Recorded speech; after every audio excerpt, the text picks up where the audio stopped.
Here is a Postman setup that I've created using our Anvil documentation that'll show you the basic process of using our Etch API. First things first, we need to have a query, and all this information comes from our documentation. It's really straightforward and easy to use.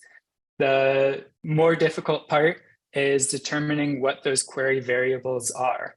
You can get this also from our API documentation, but this is where you're able to customize what information you want to get when you use our API.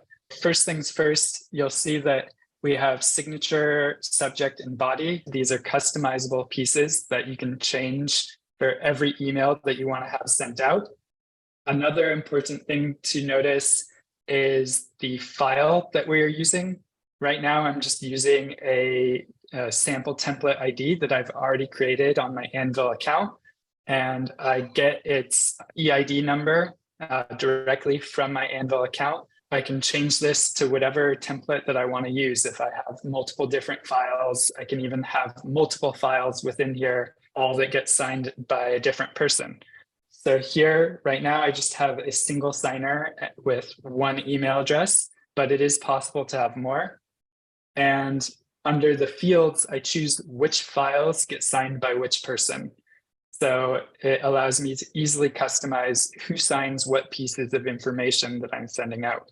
If I wanted to automatically fill in some data inside this, I could put all of that into my GraphQL variable as well, making it very easy to automate this process depending on which piece of information I want to have. Once I'm sure that my GraphQL variables are all ready and my query is set up, all I have to do is send, and that will actually create an email that will be sent over to the email address that I put in. So I'm going to show you what the experience looks like to a signer.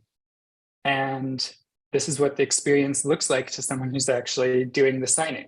They can do their signature, they can write their initials. Once they accept that and consent to having the signing, they can start signing the document, and voila.